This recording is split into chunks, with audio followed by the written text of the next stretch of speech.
Assalamualaikum warahmatullahi wabarakatuh. Perkenalkan, nama saya Novia Putra Anggraini dari kelas 10 TF2. Saya akan bercerita tentang hikayat Panji Semirang.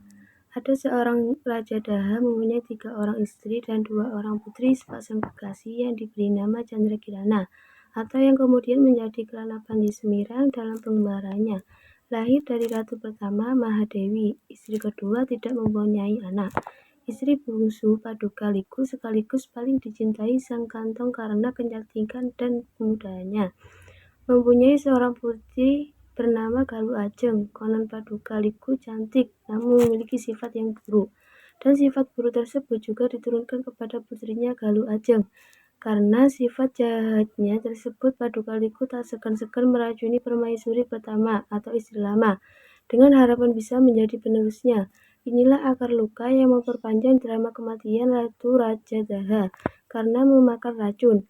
Putri Galuh Chandra Kirana merasa tersisih, bahkan diasingkan dan keluar negeri bepergian bersama beberapa sahabatnya, termasuk Mahadewi yang memiliki cinta dan kasih sayang kepada Chandra Kirana.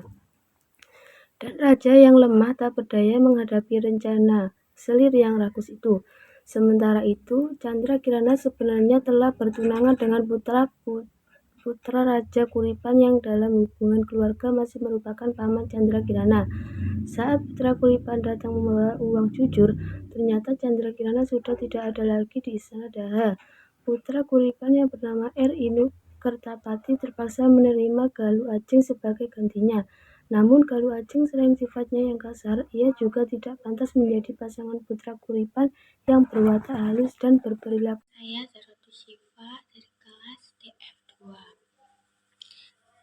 Kirana menjadi Panji Semirang dan Raden Inu menjadi putra Raja Lalana. Semoga kedua putra raja yang baik hati ini berbahagia di kemudian hari. Inu dan Kirana kembali ke Kuripan dan diangkat menjadi raja penerus ayah mereka yang sudah tidak kuat lagi untuk berperan sebagai raja.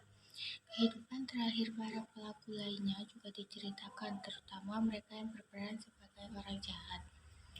Paduka Liku menderita sakit batin akibat dari kemauan dan ambisi yang dilahirkan dengan melalui jalan yang berkelok-kelok, jahat dan berliku, hingga akhirnya melibatkan dirinya sendiri.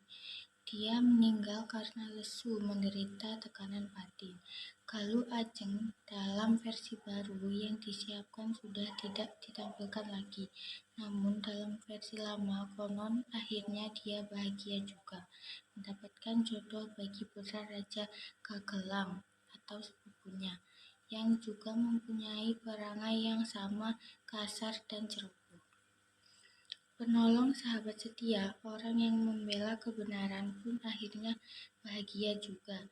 Misalnya Ken Sangit dan pendamping lainnya yang setia pada Chandra Kirana dan yang terlibat pada perkara pidana dikarenakan berkolusi dengan Paduka Liku, mengakhiri sejarahnya dengan disambar petir. Sekian, terima kasih. Assalamualaikum warahmatullahi wabarakatuh. Perkenalkan, nama saya Berliana Dufajrina. Saya dari kelas 10 Farmasi 2.